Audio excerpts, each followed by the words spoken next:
Sheikh sir, मैं शुक्रगुजार हूँ आपका कि आपने मुझे इनवाइट किया इस प्रोग्राम में और आपसे रूबरू होने का एक मौका दिया। और मंच पर बैठे तमाम मेहमानों का मैं इस्तकबाल करता हूँ। रफीक शेख सर, फैजल भाई, कामिल, डॉक्टर कामिल साहब और अब्दुल अहद साहब, और प्रोग्राम में आए तमाम हमारे पेरेंट्स और बच्चे और आसपास के लोग। आज जैसा कि आप जानते हैं कि 26 जनवरी है।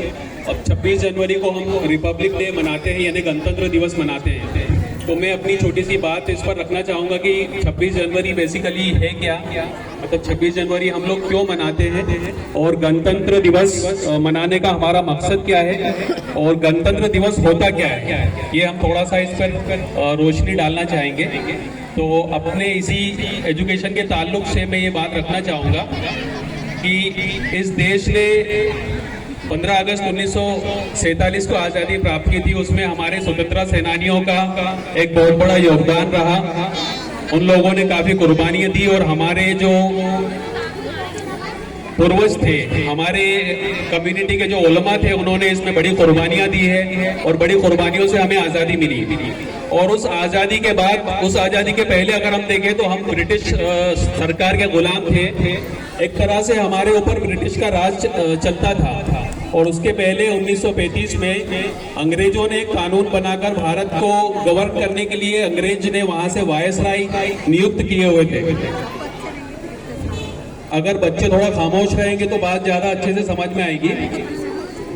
तो 1935 में एक इंडियन एक्ट था जिसके तहत भारत में अंग्रेजों का राज चला करता था। जब भारत को आज़ादी मिली 1947 में 15 अगस्त को, उसके बाद भारत एक आज़ाद मुल्क हो गया। तो आधी रात को ये आज़ादी की घोषणा होने के बाद हमारे देश में सबसे पहले जो चीज़ हुई वो ये थी कि हमारे भीमराव अंबेडकर साहब, जो हमारी संविधान सभा के अध्यक्ष थे और जो विदेश से पढ़कर आए थे और कानून के हमारे देश के पहले कानून मंत्री थे, उन्होंने एक सभा बनाई और एक सभा को भारत का संविधान लिखने के लिए बुलाया गया।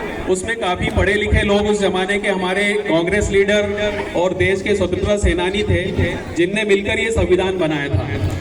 तो संविधान बेसिकली होता क्या है ये हम थोड़ा समझेंगे। संविधान एक लिखित किताब है जो इस देश के नागरिकों को गवर्न करती है कि हमें इस देश में रहते हुए किस तरह से रहना है, हमारे बेसिक या मौलिक अधिकार क्या है और हमारी इस देश के प्रति और इस देश की संपत्ति और नागरिकों के प्रति क्या जिम्मेदारियां हैं। इन सबको गवर्न करने के लिए उस वक्त में मौजूद दुनिया भर के अलग अलग संविधानों की स्टडी की गई और उसमें से बेहतरीन चीजें निकाल करके हमारे संविधान में इंक्लूड की गई। इसलिए दुनिया का सबसे बड़ा अगर संविधान माना जाता है तो वो भारत का है, जो लिखित संविधान है।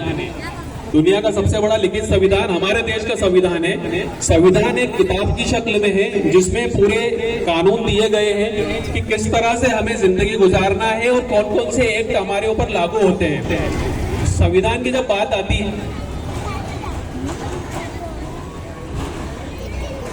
लाइट गई।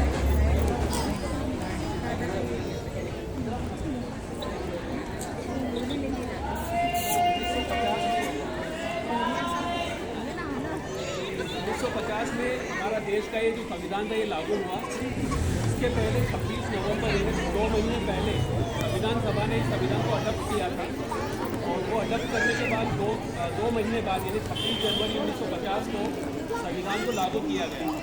और अब जो हमारा देश है वो संविधान के